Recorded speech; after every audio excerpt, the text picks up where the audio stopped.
예, 하나님의 말씀 출애굽기 21장 12절부터입니다.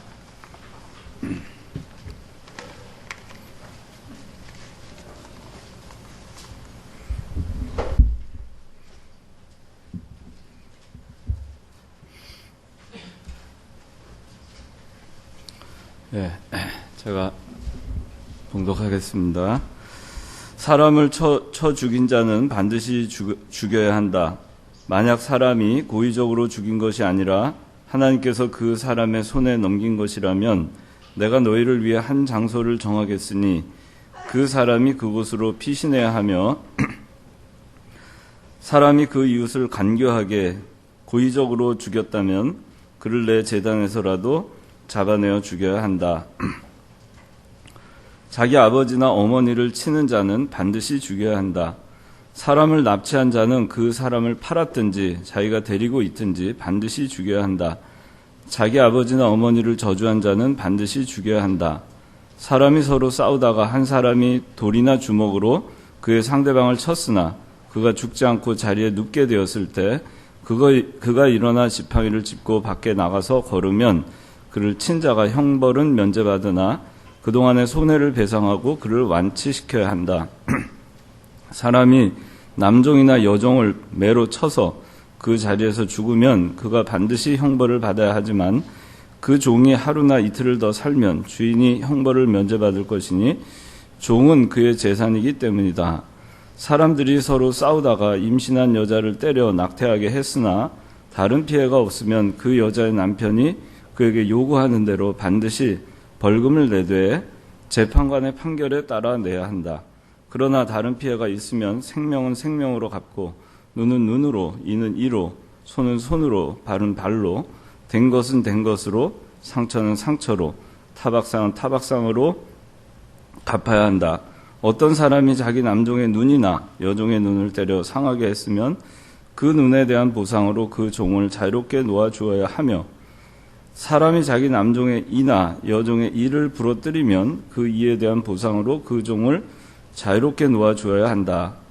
28절 소가 남자나 여자를 받아서 죽이면 그 소를 반드시 돌로 쳐서 죽이되 그 고기는 먹지 말고 그 소의 주인은 벌을 면제받아야 하며 소가 전에 들이받는 버릇이 있어서 그 주인이 경고를 받았으나 단속하지 않아서 남자나 여자를 들이받아 죽이면 그 소를 돌로 쳐서 죽이고 그 소의 주인도 죽여야 한다. 만일 소의 주인을 죽이는 대신 그에게 보상금을 요구하면 그는 자기에게 요구된 것을 그의 생명의 대가로 지불해야 한다. 소가 아들을 받든지 딸을 받으면 이 법대로 주인에게 적용하여라. 소가 남종이나 여종을 받으면 그 소의 주인이 은 30세겔을 그 종의 주인에게 주고 그 소는 돌로 쳐 죽여야 한다. 사람이 구덩이를 열어두거나 구덩이를 판 후 그것을 덮지 않아서 소나 나귀가 거기에 빠지면 그 구덩이의 주인이 변상해야 한다. 그가 그 짐승의 주인에게 돈을 주되 죽은 짐승은 그의 것이 된다. 어떤 사람의 소가 다른 사람의 소를 받아 죽이면 그들이 살아있는 소를 팔아서 그것의 값을 반으로 나누고 죽은 것도 반으로 나누어야 한다. 그 소가 평소에 받는 버릇이 있는 줄 알면서도 그 주인이 단속하지 않았다면 그는 반드시 소로 소를 갚되 죽은 것은 그의 차지가 된다. 출애굽기 22장 16절 어떤 사람이 약혼하지 않은 처녀를 꾀어 그 여자와 동침하였다면 반드시 신부값을 지불하고 자기의 아내로 삼아야 한다. 만일 그 여자의 아버지가 딸을 그에게 주기를 거절하면 그가 처녀를 위한 신부값과 동일하게 돈을 내야 한다. 무당을 살려두지 마라. 짐승과 행음하는 자는 반드시 죽여야 한다. 여호와 외에 다른 신에게 제사를 드리는 자는 반드시 죽여야 한다. 이방 나그네를 압제하지 말고 그들을 학대하지 말 것이니 너희도 이집트 땅에서 나그네였기 때문이다. 어떤 과부나 고아도 괴롭히지 마라. 만일 너희가 그들을 심하게 괴롭혀서 그들이 내게 간절히 부르짖으면 내가 반드시 그들의 부르짖음을 들을 것이며 나의 분노가 맹렬하여 칼로 너희를 죽일 것이니 너희 아내는 과부가 되고 너희 자녀는 고아가 될 것이다. 만약 내가 내 백성 가운데서 너와 함께한 가난한 사람에게 돈을 빌려 주었다면 그에게 채권자같이 행세하지도 말고 그에게서 이자를 받지도 마라. 만약 내가 내 이웃의 옷을 저당 잤거든 해가 지기 전에 그에게 돌려주어라. 그것이 그가 덮을 수 있는 유일한 것이며 그의 몸을 가리기 위한 옷일 것이니 그가 무엇을 덮고 자겠느냐. 나는 은혜로우니 그가 내게 부르짖으면 내가 들을 것이다. 하나님을 욕하지 말고 내 백성의 지도자를 저주하지 마라.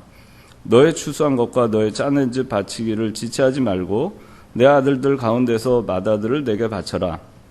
소나 양에 대해서도 이같이 하되 7일 동안은 그 어미와 함께 있게 하고 8일째에 내게 바치라. 너희는 내게 거룩한 사람들이 되어라. 들에서 짐승에게 찢긴 것의 고기는 먹지 말고 개에게 던져라. 23장 1절. 거짓된 소문을 퍼뜨리지 말고 악인과 함께 손을 잡아 사악한 증인이 되지 마라. 다수를 따라 악을 행하지 말고 재판에서 다수를 따라 정의를 왜곡하는 증언을 하지 마라. 가난한 자의 소송이라고 해서 그를 두둔하지 마라. 만약 내가 내 원수의 길 잃은 소나 나귀를 보거든 반드시 그에게 돌려줘야 하며 만약 너를 미워하는 자의 나귀가 집 밑에 깔려있는 것을 보거든 내버려 두지 말고 반드시 그와 함께 그것을 구해 주어라. 가난한 사람의 소송이라고 하여 판결을 굽게 하지 말고 거짓된 일을 멀리하여 죄 없는 사람과 의로운 사람을 죽이지 마라. 나는 악인을 의롭게 여기지 않는다. 뇌물을 받지 마라. 뇌물은 눈이 밝은 자를 어둡게 하고 의로운 사람의 말을 왜곡하기 때문이다. 이방 나그네를 압제하지 마라. 너희가 이집트 땅에서 나그네였기 때문에 나그네의 심정을 알 것이다. 기도하겠습니다. 거룩하신 아버지 하나님, 금년 한 해 우리 이청년부 붙들어 주신 거 감사합니다. 오늘 이 시간에 종일토록 저희가 주의 종을 통해서 신령한 양식으로 배불림을 얻고 이 시간 이청년부로 모여 하나님의 말씀을 듣고 함께 예배하게 해주심을 감사드립니다. 이 시간에 하나님께서 함께 해주시기 원하옵고 예수님의 이름으로 기도드리옵나이다. 아멘. 오늘 그 본문이 좀 길긴 한데 제가 우리 교회 저도 교회 생활을 하고 하면서 이 출애굽기나 레위기, 신명기에 대해서 사실 율법적인 부분에 대한 그 설교를 거의 우리가 들을 기회가 없어요. 그래서 오늘 제가 이제 짧게라도 금년 2014년을 마무리를 하면서 우리가 이웃 관계, 인간 관계에 대해서 우리 그리스도인들이 어떤 태도로 살아야 할 것인가 하는 것에 대해서 성경적인 가르침을 우리가 좀 알고 그리고 금년 한 해를 마무리하고 새해를 맞았으면 좋겠다 하는 마음에서 또 금년 한 해 이제 출애굽기를 우리가 쭉 공부를 했는데 이제 오늘이 또 마지막 시간이고 해서 어떤 것을 본문을 할까 하다가 출애굽기 21장부터 23장까지로 잡았어요. 근데 내용이 좀 길긴 하지만 중심적인 거는 간단하니까 그래도 여러분들이 한 번씩 이거를 보고 알고 우리가 신앙생활을 하는 것이 중요할 것 같아요. 오늘 말씀의 제목은 이웃 관계에 대한 법입니다. 이웃 관계에 대한 법. 이웃 관계에 대한 법. 그래서 여기 첫 번째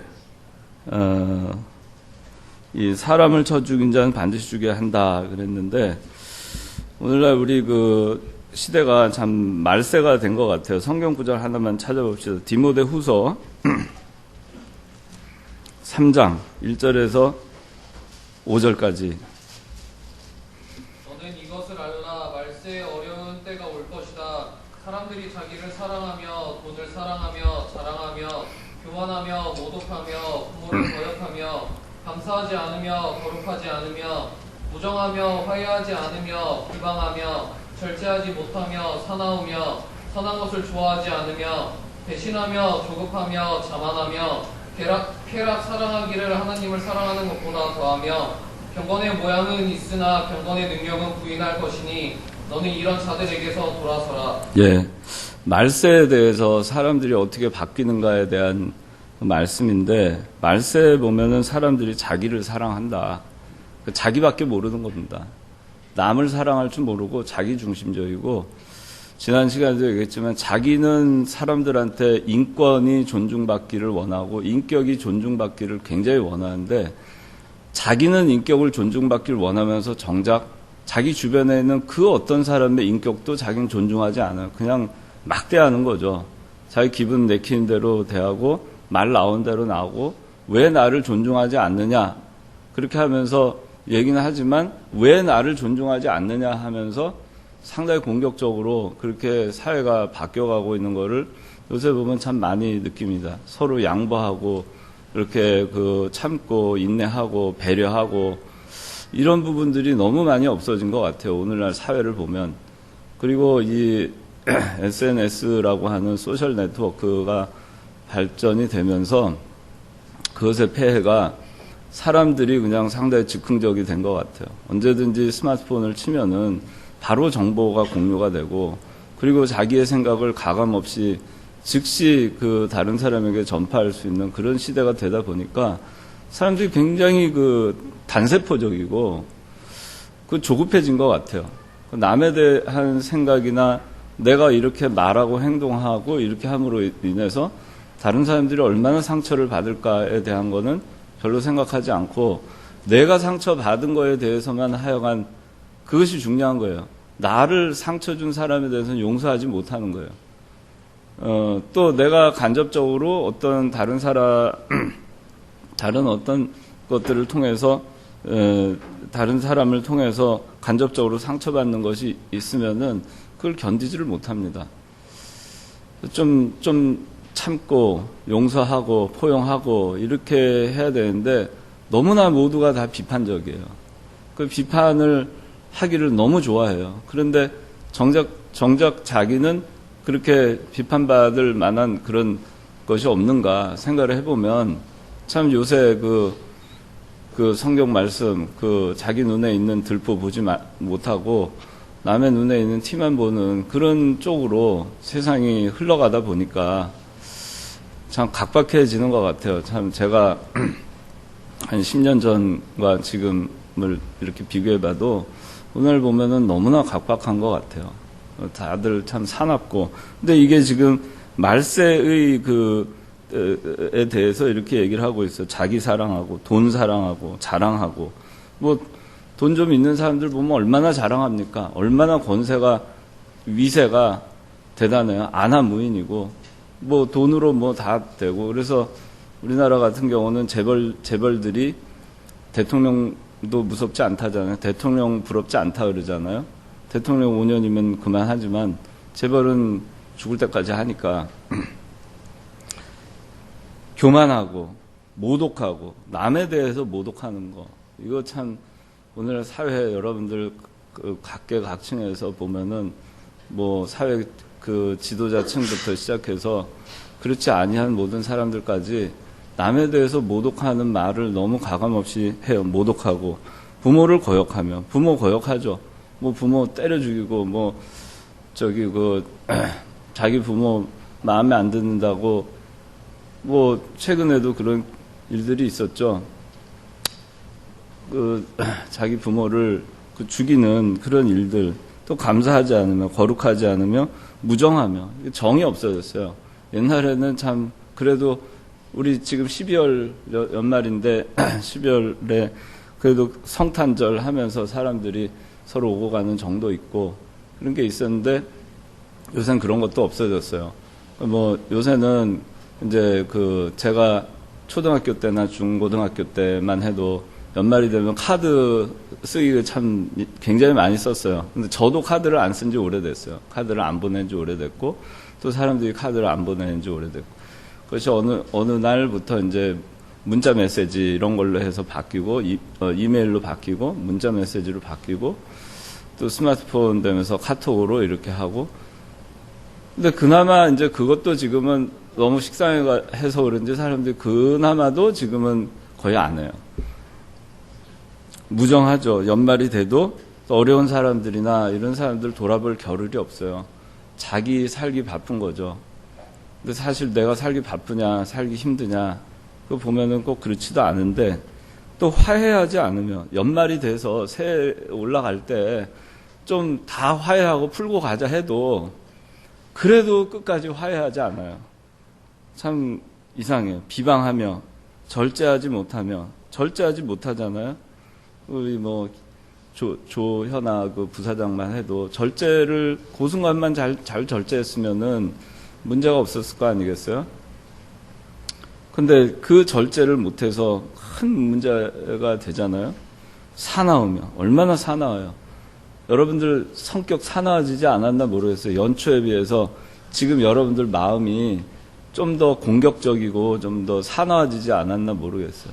사람들 내 기분 조금만 건드리면은 그냥 하는 거죠. 아주 그래서 사납게 됐어요. 그냥 위아래도 없고 또 자기 부모도 없고 친구도 없고 그냥 잘 지내다가도 내 기분에 맞지 않고 내 수틀리면 그 사람한테는 그냥 또 사납게 하는 거예요. 또 가깝게 지내던 사람한테 보면 자기하고 가깝게 지내고 편하다 보니까 또 함부로 하는 경우가 있어요. 그렇게 하면 안 돼요. 그래서 서로 이렇게 참 우리가 가까운 사람들, 우리 교회 내에서 형제 자매들 얼마나 참 좋아요. 근데 서로 편하고 서로 내 속을 잘 이해하고 서로 그렇게 지내다 보니까 조금 나를 못 이해해 주는 것 같으면 너까지도 왜 그러냐 이런 식으로 해가지고 아주 사나워져요. 남이 나한테 해주는 건 당연한 것이고 내가 남한테 해주는 건 선택이에요. 그러니까 남이 나한테 해주던 거 안 해주면 굉장히 기분 나쁘고 섭섭하고 사나워집니다. 선한 거 좋아하지 않고 배신하고 조급하고 자만하고 이렇게 돼요. 근데 이게 이 말세 모양입니다. 근데 이 출애굽기에 지금 그 인간관계 또 이웃관계에 대해서 법을 얘기할 때 이 오늘 쭉 읽은 거 보면은 죽여야 한다. 아주 살벌하잖아요. 근데 당시에 그 이스라엘이라고 하는 나라는 어떻게 보면은 굉장히 무질서한 나라일 수밖에 없는 나라예요. 애굽에서 막 나와가지고 급조된 나라잖아요. 애굽에서 나와가지고 광야 생활을 200만 명이 하는 겁니다. 일정한 거처도 없이 구름기둥 불기둥 따라가면서 텐트 치고 그렇게 40년 광야 생활을 하는 이 사람들에게 있어서 또 먹을 것이 풍족했느냐? 그렇지 않았죠. 만나 메추라기 또 물 풍족하지 않았어요.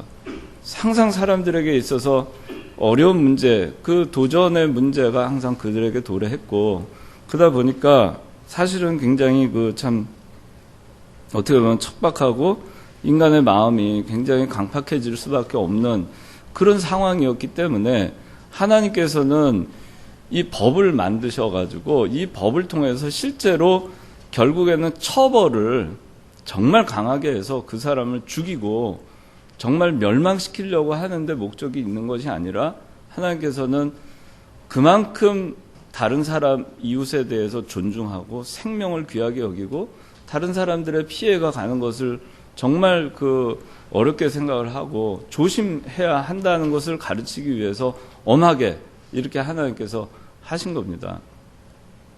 그렇게 하지 않고서는 사람들이 정말 제멋대로 정말 말세의 그런 증상처럼 그렇게 나타날 수밖에 없기 때문에 오늘날도 우리가 이 출애굽기에 나와 있는 이 율법에 있는 이 말씀이 그냥 정말 율법이 정말 무섭구나 이렇게 생각을 하면 안 되고 그렇게 하나님께서는 공의의 사랑의 하나님이시지만 공의의 하나님이시구나 법적으로 판결을 할 때에는 엄정하고 공정하고 정말 애누리 없이 그렇게 함으로써 사람들이 정말 이웃에 대해서 존중하고 이웃에 대해서 정말 어떤 조그만한 어떤 손해라도 일어나지 않도록 서로 조심하게 하나님께서 그렇게 예방하신 거예요. 결국에는 이웃에 대해서 서로 사랑하게끔 그렇게 하나님께서는 하신 거죠. 그래서 실질적으로 다른 사람을 괴롭히고 다른 사람을 또 뭐 죽이는 거를 그냥 내버려 두고 또 정말 엄격하게 법을 집행함으로써 정말 긍휼 없는 그런 하나님으로 이렇게 하신 것이 아니라 정말 하나님께서는 내 이웃의 생명을 내 생명처럼 생각을 해야 된다. 내가 잘못해서 내 이웃이 죽으면 너도 죽어야 된다. 네 생명 잃는 것처럼 생각해야 된다. 그런 차원에서 하나님께서 이러한 율법을 주신 거예요. 그래서 똑같이 하나님께서 이스라엘 백성들에게 이 율법을 주시면서 하나님께서 하신 말씀이 있어요. 자, 레위기 19장 17절.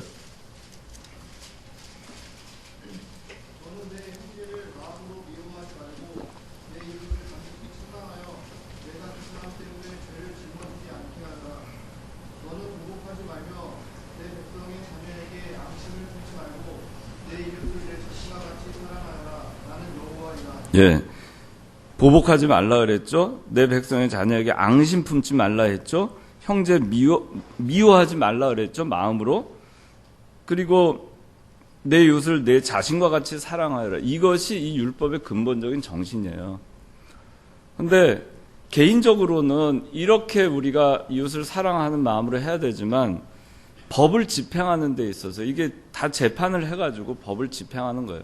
그러니까 내가 개인적으로 누구한테 원한을 갖고 내가 사람을 쳐 죽인 자는 내가 죽여야 된다. 이런 권한은 없었어요. 여기 12절에 사람을 쳐 죽인 자는 반드시 죽여야 한다.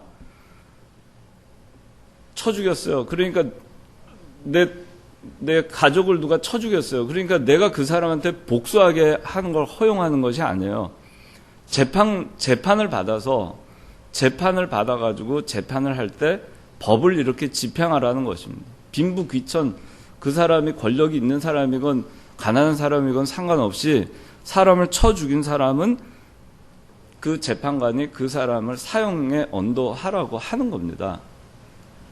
근데 그 얘기는 뭐냐면 개인적으로는 내가 이웃을 사랑하고 용서를 해야 되지만 질서와 공의를 세우기 위해서는, 그러니까 사랑을 해야 되지만 질서와 공의를 위해서는 이러한 법 집행을 해야 된다. 근데 이러한 법의 근본적인 취지는 뭐냐면은 다른 사람의 생명이 내 생명이라고 생각해야 된다. 이웃을 내 몸과 같이 사랑한다면 다른 사람의 생명을 없앨 수 없잖아요. 다른 사람을 내 몸과 같이 사랑한다면 다른 사람의 생명이 없어졌으면 내 생명도 없어져야죠. 그런 차원에서 이 율법이 접근이 되는 거예요. 그러니까 여러분들이 정말 이 구약시대 율법이 정말 무서웠구나 이렇게만 생각을 하면 안 돼요. 그 근본 취지가 무엇이었던가를 우리가 이해를 해야 됩니다. 자, 12절에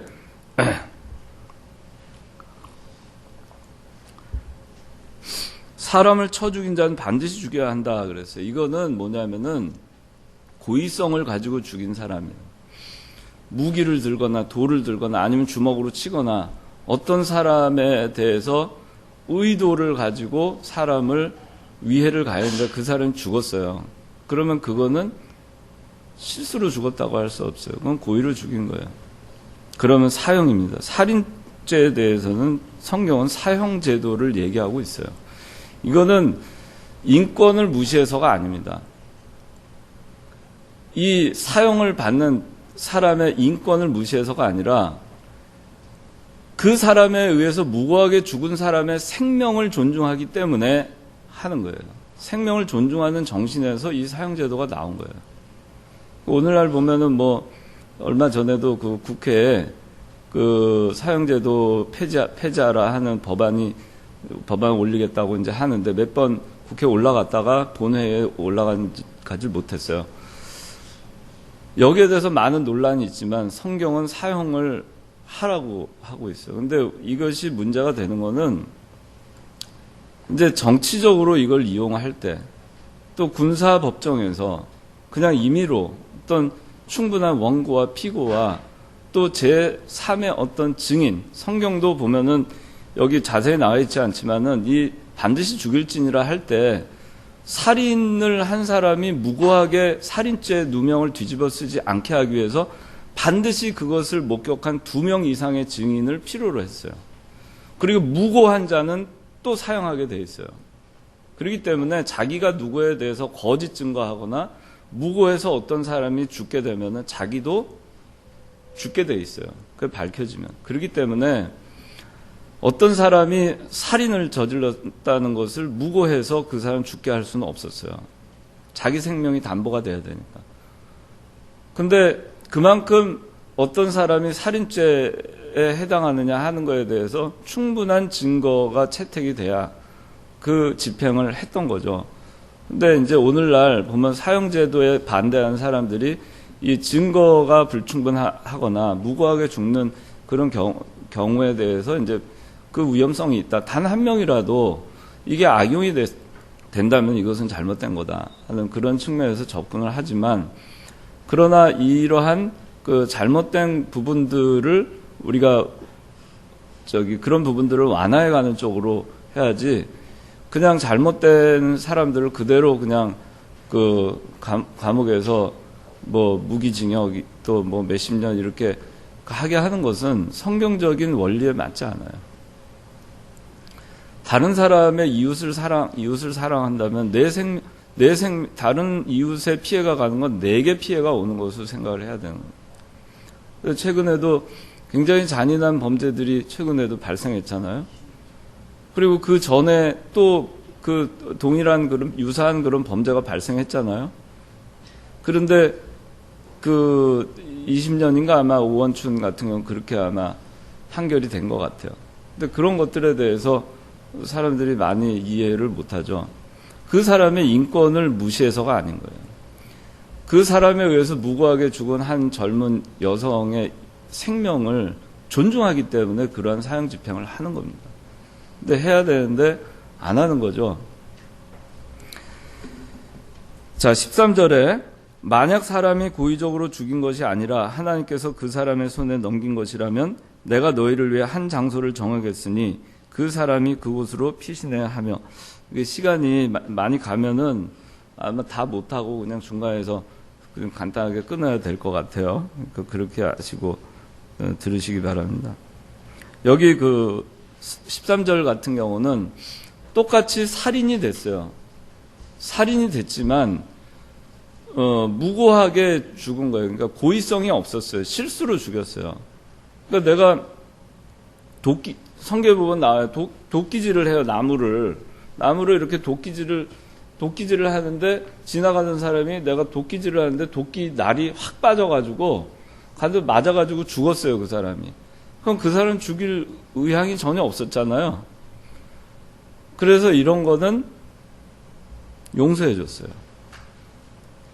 그러니까 어떻게 보면 오늘날의 법보다도 오늘날은 사람이 죽으면 과실치사라 그래가지고 과실치사라는 법을 적용해가지고 그래도 형을 삽니다.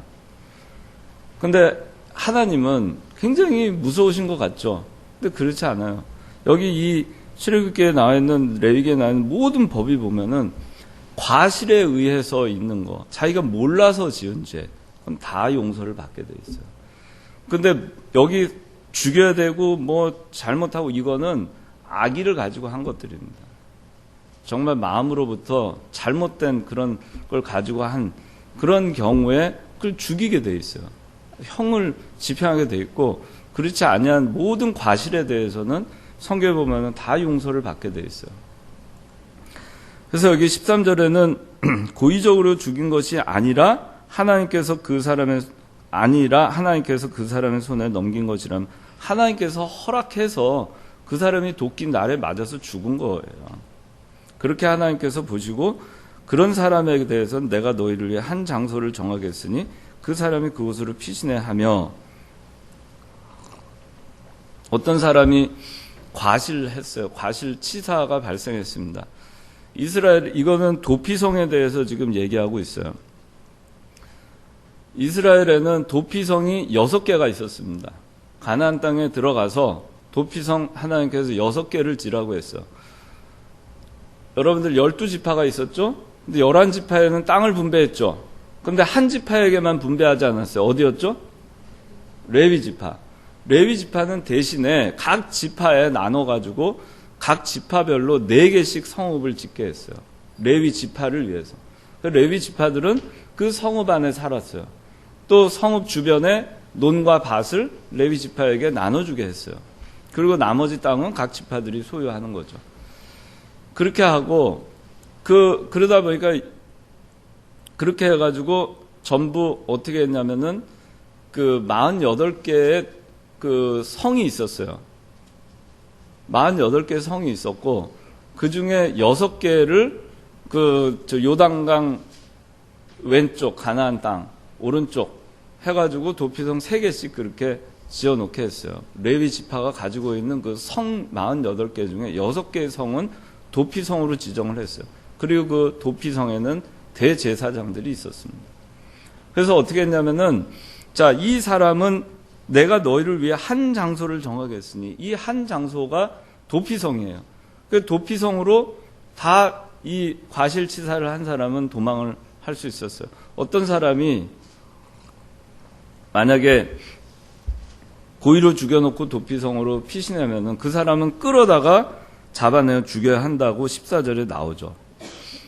근데 어떤 사람이 진짜로 과실로 그 사람을 죽이고 죄를 저질렀어요. 그러면은 빨리 도피성으로 도망 들어가는 겁니다. 그 도피성에 들어가 있다가 언제 그 사람이 자유의 몸이 되냐면 어쨌든 도피성에 들어가면 보호를 받아요. 그 사람의 생명은 안전합니다. 그 사람은 어느 누구도 타치할 수 없어요. 도피성에 있는 동안에는 안전해요. 그 도피성은 예수 그리스도죠. 도피성 안에 머물러 있다가 이 사람이 언제 자유의 몸이 되느냐 하면은 그 도피성에 있던 대제사장이 죽는 그날 이 살인자는 자유의 몸이 돼서 도피성에서 나오더라도 그 사람의 죄는 면제됩니다. 그래서 이거는 뭐냐면은 대제사장 역시 예수 그리스도를 상징하고 있어요. 대제사장의 죽음으로 인해서 이 죄인이 자유의 몸이 되는 것입니다.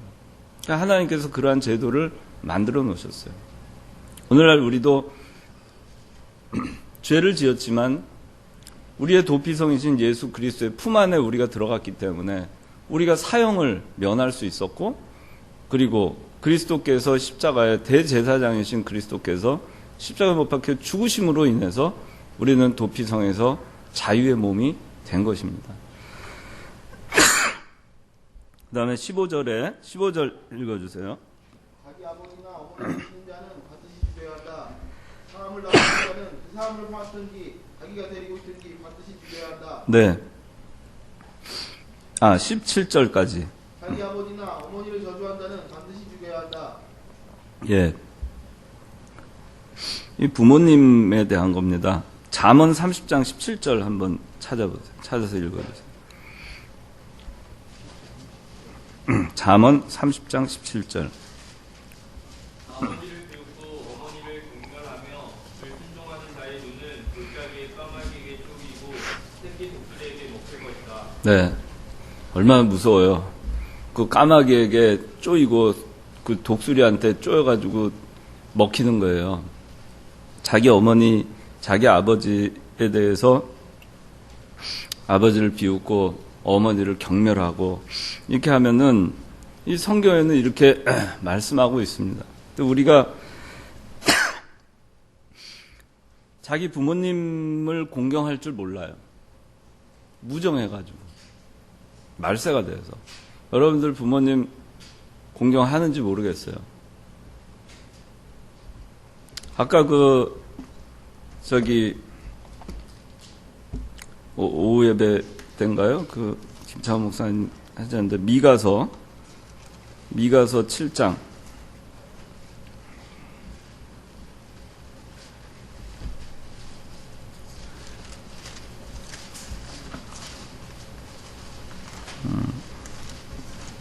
미가서 7장 6절. 아들이 어미를 멸시하고 딸이 어미에게 맞서며 며느리가 자기의 시어머니에게 대항하니 사람의 원수들은 이기지만 사람 되릴 것이다. 예, 이게 말세의 증상이에요. 혹시 내가 부모님을 공경하지 아니하고 부모님에 대해서 막대하고 함부로 말하고 자기 시부모나 장인 장모님에 대해서 함부로 하고 이렇게 하면은 내가 지금 말세에 증상에 내가 지금 들어와 있구나 이렇게 생각하면 돼요. 그게 틀림없어요. 근데 이 출애굽기 이때는 그런 사람 죽이라 그랬어요. 자기의 근본을 부정하는 거죠. 자기를 낳아주신 분에 대해서 저주하고 그 다음에 때리고. 근데 요새 세상이 얼마나 험악해졌어요. 뭐 저주하는 거 저주하는 데서 그치는 게 아니고 부모에 대해서 얼마나 폐륜을 저지르는 사람들이 많아요. 자기 부모 재산 탈취하려고 어느 노부부 같은 경우는 화재를 가정해가지고 노부부를 자기 부모님을 다 죽인 그런 일도 있죠. 뭐 아직 재판이 결과가 안 나와서 모르지만은 자기 부인 임신한 부인을 95억 보험을 들어놓고서는 교통사고로 위장해서 죽였잖아요.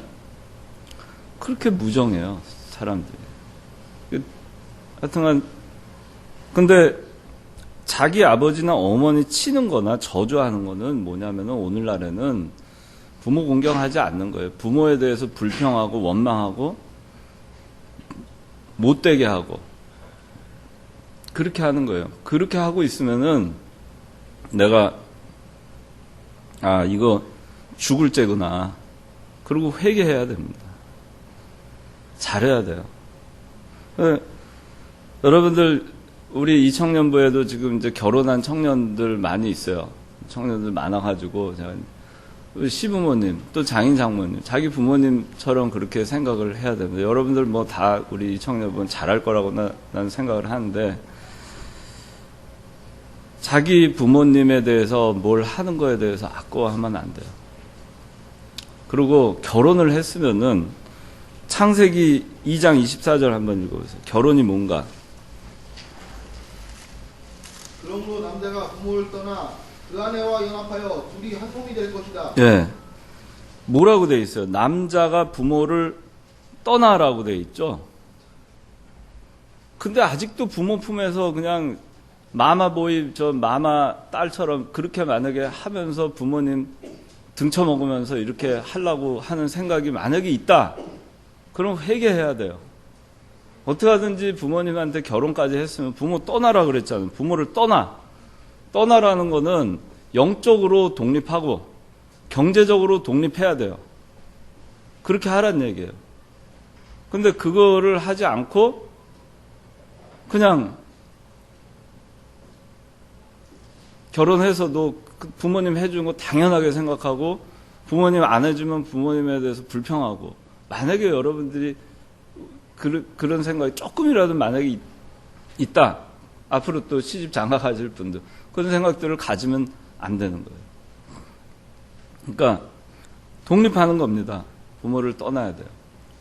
부모로부터 돈 한 푼이라도 받을 생각하지 말고 도움 받을 생각하지 말고 자기가 어떻게 하든지 부모님한테 복양할 생각을 해야 되고 어떻게 하든지 도와드릴 생각을 해야 되고 시부모에 대해서도 어떻게 하든지 도와드릴 생각해야 되고 그런 생각을 우리가 가져야 돼요.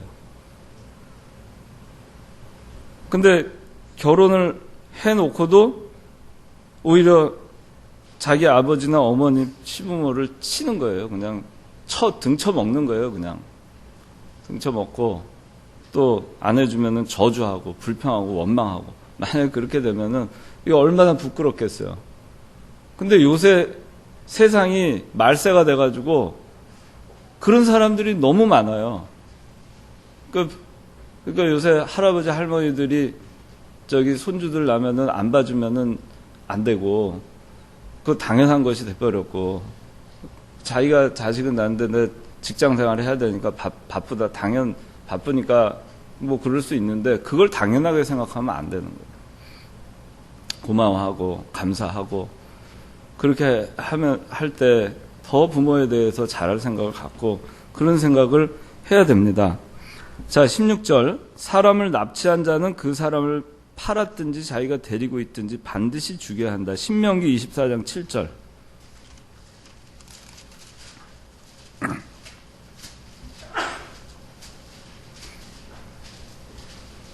어떤 사람이 자기 형제인 이스라엘 자손 중 한 사람을 유교하여 그를 노예로 부리거나 팔아버린 것이 발견되거든 그 유교한 사람을 죽여 내 가운데서 그 악을 없애버려라. 예.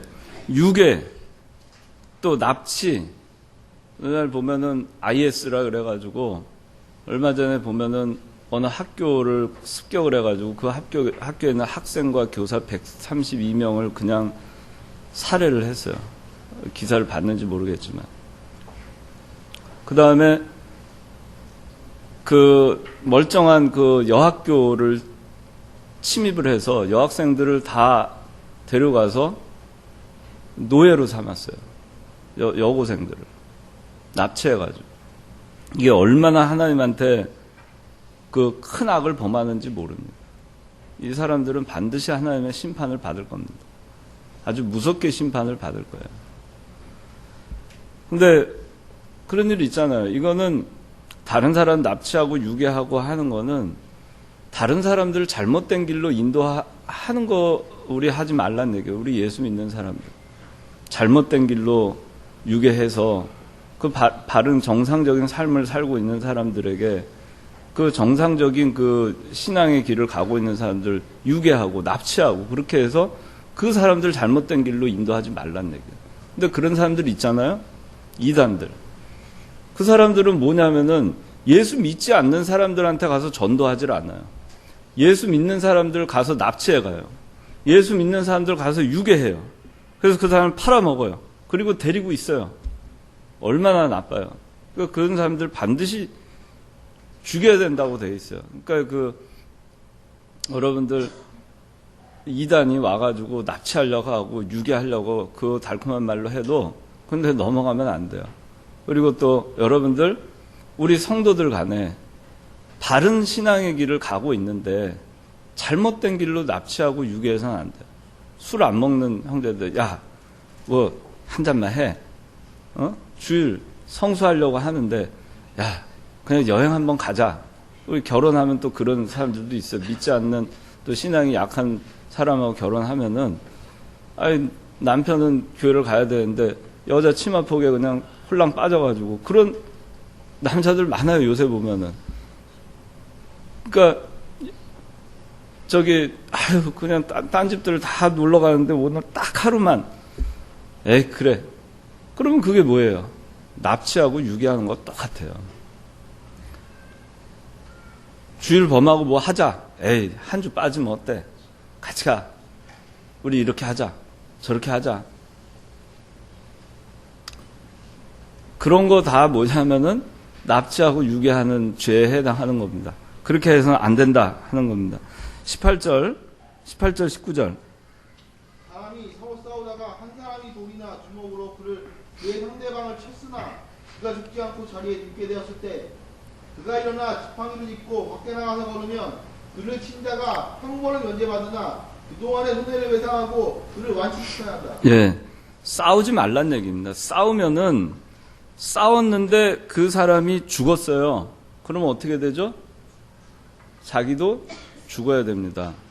근데 싸우다가 어떤 사람 쳤는데 그 사람이 죽진 않았어요. 죽진 않았는데 이 사람이 며칠 보니까 누워있다가 지팡이를 짚고 밖에 나와서 돌아다녀요. 그럼 이 사람이 이제 괜찮아졌다는 얘기 아니에요? 그러면은 형벌은 면제받지만 그동안의 손해를 배상하고 그를 완치시켜야 한다. 이렇게 돼 있어요. 완치시켜야 한다. 이거는 뭐냐면은 그동안의 기간에 대한 노동력 손실에 대한 손해를 보상하고 그 다음에 이 사람은 이 종전과 같이 만들어 놓으라는 얘기예요. 어떤 사람 쳤어요. 그 사람이 쓰러졌어요. 그래가지고 한 1년 동안 일을 못했어요.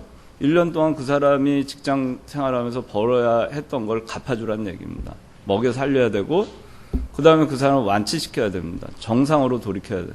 근데 어떤 사람은 싸우다가 그 사람의 손목이 날아갔어요. 눈이 없어졌어요. 어떻게 해야 돼요? 자기 눈도 하나 없애야 돼요. 그렇게 되는 겁니다. 자기 눈도 하나 없애야 되고 자기 손목도 하나 없애야 돼요.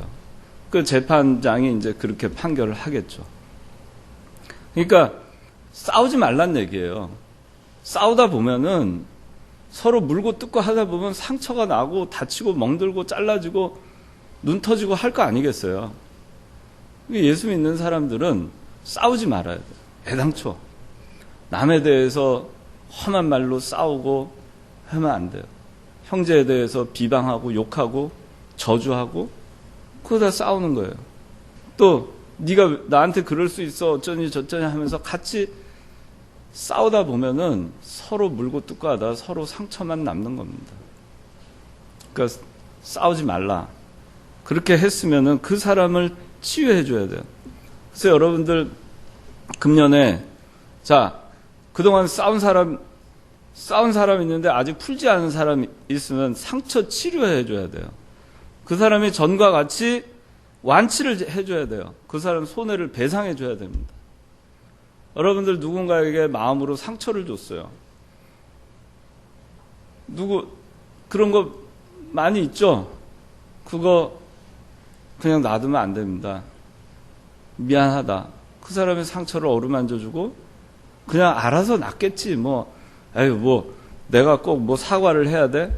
내가 꼭 상처를 치유해 줘야 돼? 내가 꼭 배상을 해줘야 돼? 다 그냥 알아서 자기가 해서 알아서 다 낫고 그렇게 되겠지. 그렇게 놔두는 게 아니에요. 성경은 뭐냐면은 완치시켜주라고 얘기하고 있어요. 내가 누군가에게 상처를 줬으면, 누구를 괴롭혔으면, 그래서 그 사람이 어떤 형태이든 간에 정신적인 상처를 받거나 마음의 상처를 입거나 영적으로 상처를 입거나 됐잖아요? 그러면 어떻게 해야 돼요? 그냥 내버려 두라는 것이 아니고 반드시 완치시켜줘야 돼요. 가세요. 가서 손을 내밀고 어루만져주고 미안하다고 사과하고 그렇게 해서 풀으셔야 됩니다. 그 사람의 상처가 낫게 해줘야 돼요. 그 다음에 자 20절 21절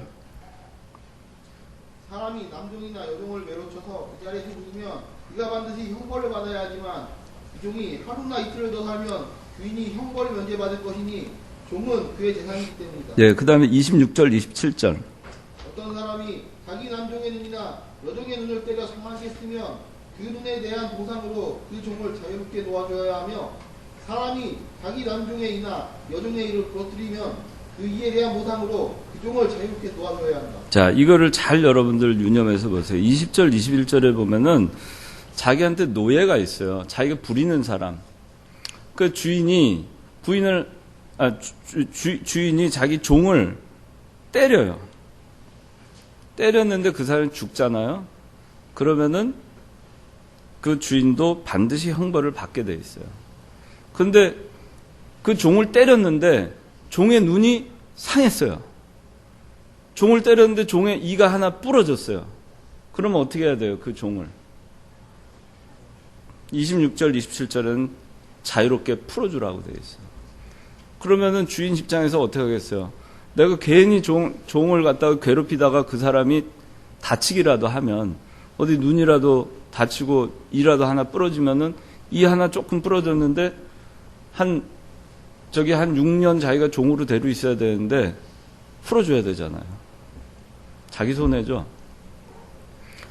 이건 뭐냐면은 함부로 하지 말란 얘기예요.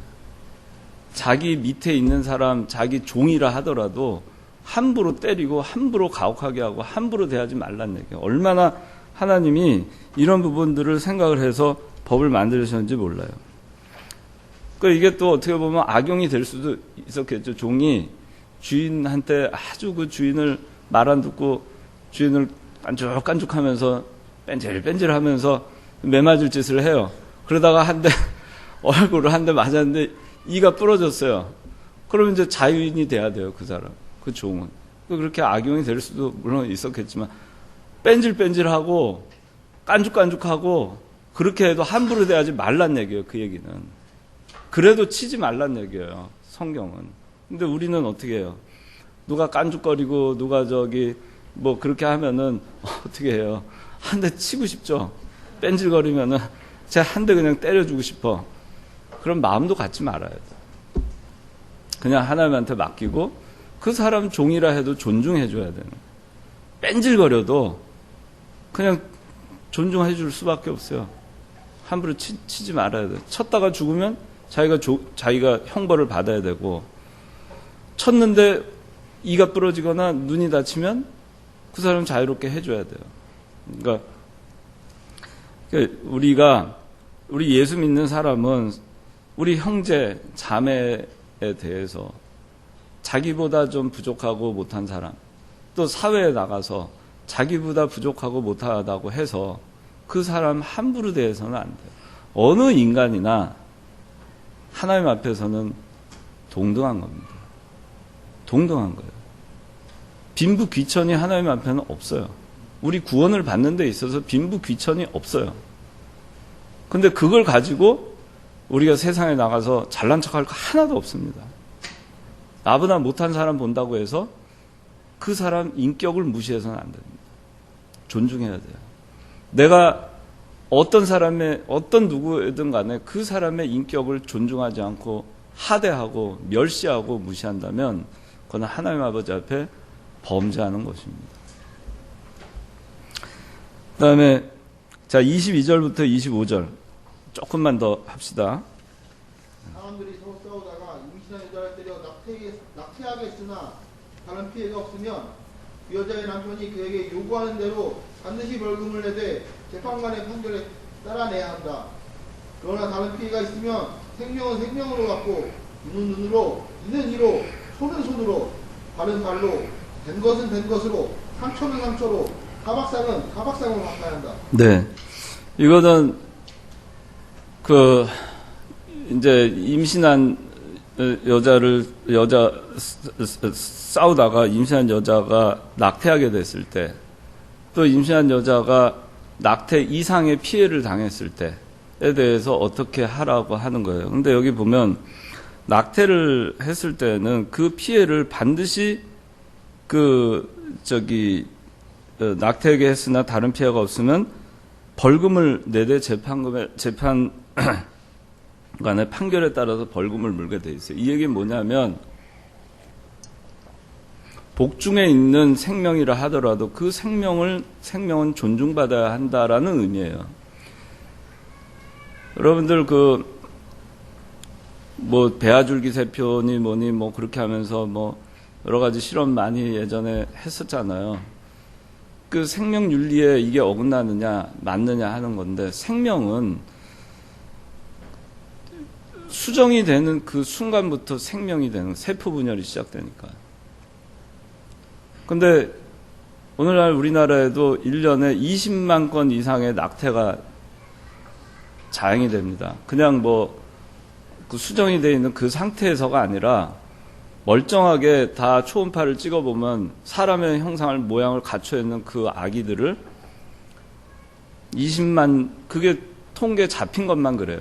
그러니까 그 잡히지 아니한 것까지 하면 얼마나 많은 아이들이 이 엄마 태 속에서 죽어가는가 하는 걸 알 수가 있어요. 그거는 하나님께서 옳지 않다는 겁니다. 그 태중에 있는 아이, 이 세상에 빛을 보지 않았다 하더라도 그 아이도 생명이라는 얘기예요. 그렇기 때문에 배상하게 돼 있는 거예요. 낙태한 거에 대해서. 근데 거기에 추가해서 다른 피해가 있잖아요. 그러면은 눈은 눈, 이는 이, 손은 손, 발은 발, 된 건 된 거 그대로 갚아주라고 돼 있어요. 이거는 아까 얘기했지만은 개인적으로 복수를 허용하는 것이 아닙니다. 개인적으로 사람이 이러한 법이 없으면 원한이 생기고, 그 원한은 자기가 당한 것보다 더 가혹하게 상대에게 원한을 갚으려고 할 거 아니겠어요? 복수를 하는데 내가 당한 것보다 더 많이 복수하려고 해요. 그게 사람의 심리예요. 그렇기 때문에 성경이 가르치는 거는 어떻게 보면은 눈은 눈, 이는 이, 손은 손 이러니까 굉장히 가혹한 것 같지만 내가 피해받은 거 이상 남한테 복수하지 말란 얘기예요. 나는 이만큼 손해를 봤는데 내가 지구 끝까지라도 가서 아주 끝장을 내고야 말 거야. 저 아주 내가 망하는 거를 보고 말 거야. 자기는 망하지 않았는데. 그런 생각을 하는 사람들이 예수 믿는 사람들 가운데도 있어요. 근데 그 성경은 아니, 그거 아니야. 네가 피해를 봤으면 피해 본 만큼까지 그 이상 상대한테 복수하면 안 돼. 상대한테 원한을 갚으면 안 돼. 그거예요. 그래서 이거는 가해자에게 피해자가 그냥 어떤 가혹하게 감정적인 복수, 그걸로 인해서 자기가 받은 피해 이상의 처벌을 받게 될 것을 막은 겁니다. 차단한 거예요.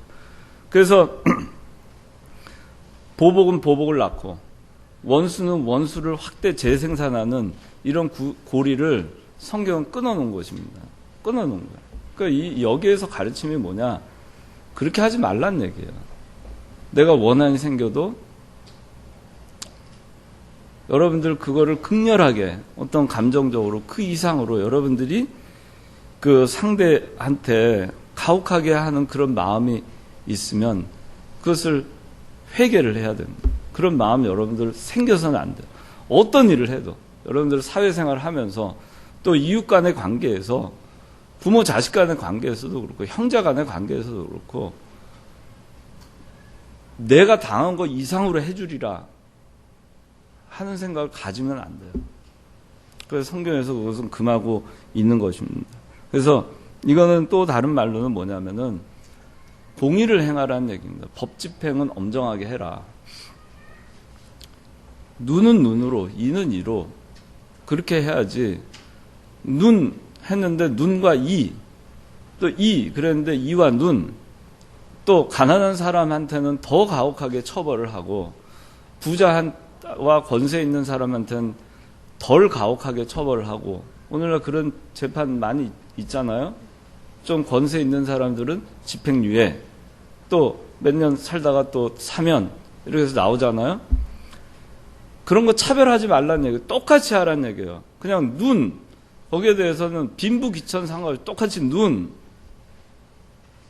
여기서 가르치면 또 다른 가르침이 뭐냐면은 우리가 예수 믿는 사람은 모든 일을 공정하고 정직하게 하라는 얘기예요.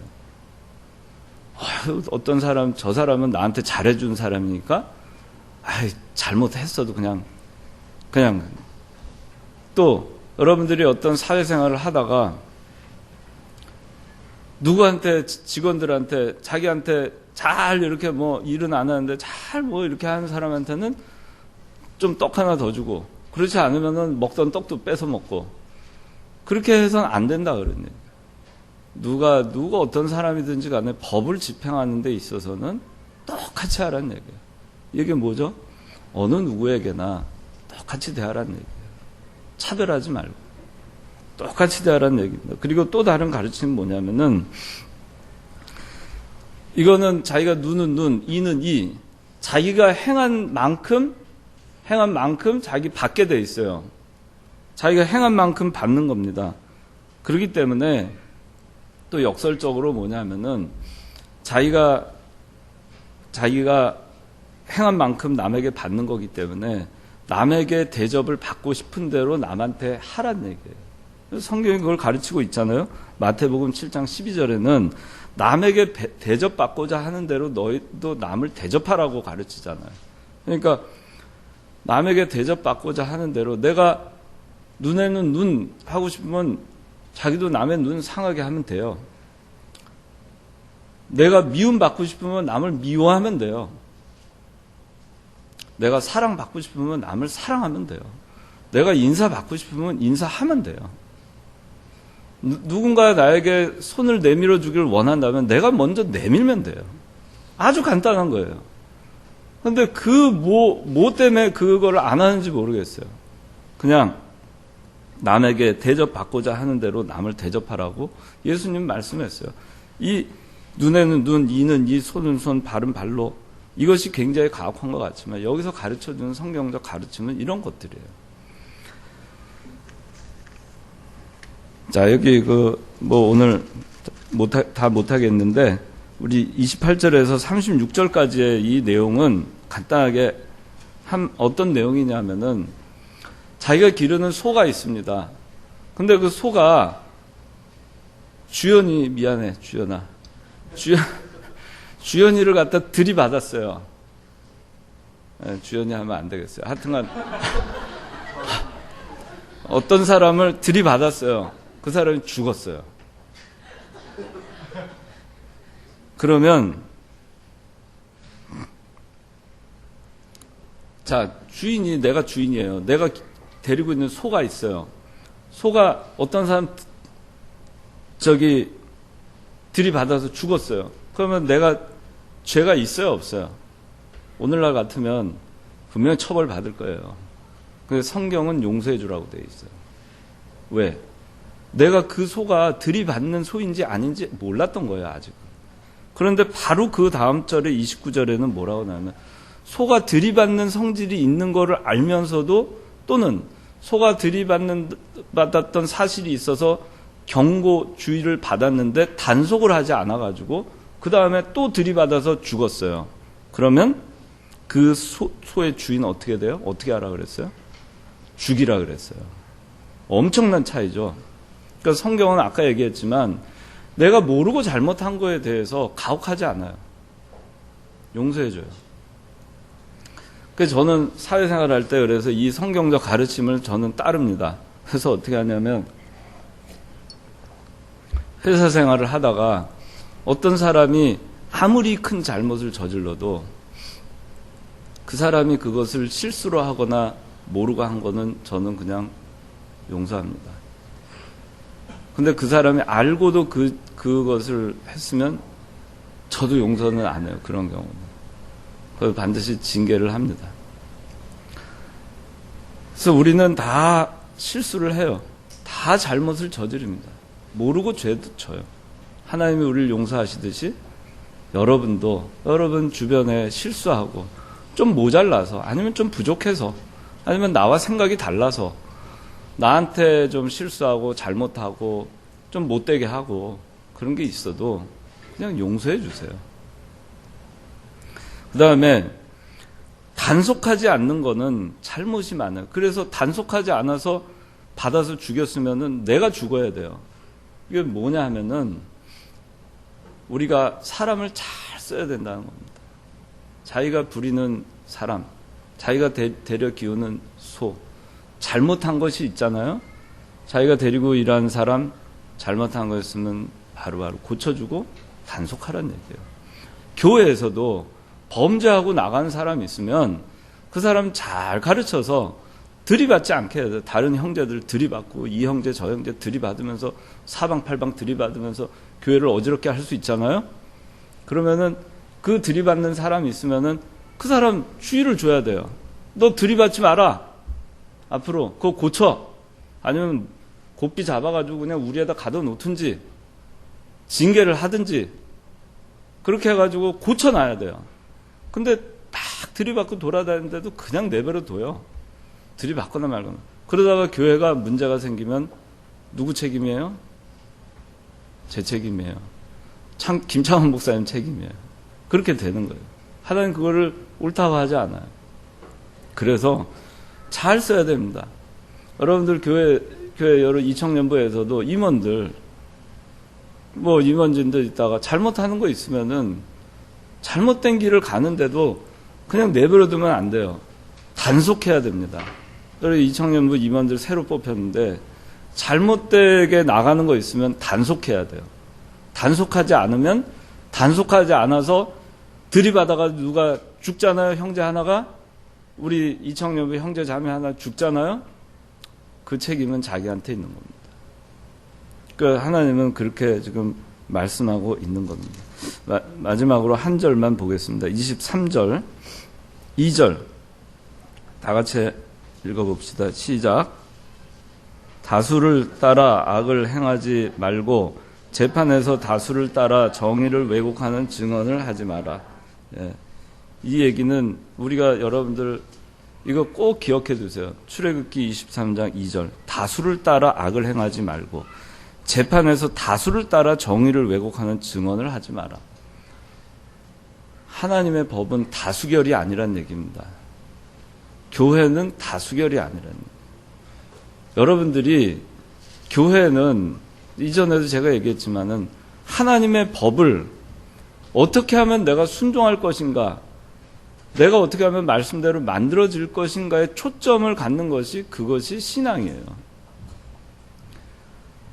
내 입맛에 맞게 교회가 하는가 안 하는가 그걸 따지는 것이 신앙이 아닙니다. 내 생각 내 뜻대로 해가지고 다수결 해가지고 가는 것이 교회가 아닙니다. 교회는 순전하게 그저 하나님이 뭐라고 얘기하시는가 그 앞엔 다 무릎 꿇고 다수결 다 필요 없어요. 그냥 하나님의 말씀대로 그대로 가는 거예요. 근데 여기 오늘날 여러분들 이청년부니까 얘기를 하는데 우리 교단도 지금 이런 문제가 있습니다. 총회를 가면은 다수결로 결정을 합니다. 총회 법이 그렇게 돼 있어요. 이전에 이병기 목사님이 계실 때는 영적 그 지도력을 가지고 하나로 인도를 해오셨어요. 근데 그것이 어느 순간부터 무너지기 시작했어요. 그리고 요새는 다수결로 갑니다. 근데 다수결로 가는데 그 다수결이 성경 말씀 중심으로 다수결이 되면 좋겠는데 그렇게 가고 있질 않아요. 그래서 아까 김차원 목사님 잠깐 얘기했는데 우리 교단이 어떻게 해서 고신 측에서 나왔냐면은 성경에 고린도전서 6장 6절에 세상 법정에 가서 신자 간에 소송하지 말라는 말씀이 있어요. 그 말씀 하나 붙들려고 고신 측에서 나왔어요. 왜? 고신 측에서 세상 법정에 교회 재산 분쟁하느라고 소송을 했기 때문에. 그래서 이병기 목사님이 나오신 겁니다. 성경은 뭐 복잡한 거 없어요. 예전에 신사참배 10계명 1계명 하나 지키려고 옥고를 치른 거 아니겠어요? 복잡한 게 아니에요. 그거 하나 때문에 옥고를 치르고 순교들을 한 겁니다. 말씀 하나가 그렇게 중요해요. 생명처럼. 그래서 나온 거예요. 성경의 순수성 지키려고. 그런데 이병기 목사님에 대해서 그 반대하고 나갔던 어느 목사가 교단에서 제명을 당했어요. 제명을 당하고 면직을 당했습니다. 근데 소송을 했습니다. 세상 법정에. 소송을 하니까 그 총회에 있는 그 말하자면 지도자격에 있는 목사님들이 용서해주자, 사랑으로. 그냥 받아주자. 복권시켜주자. 그겁니다. 여러분들 어떻게 생각하는지 모르겠어요. 우리가 인간적으로 성경도 레위기 가르침이 그렇잖아요. 원수를 사랑하라 가르치잖아요.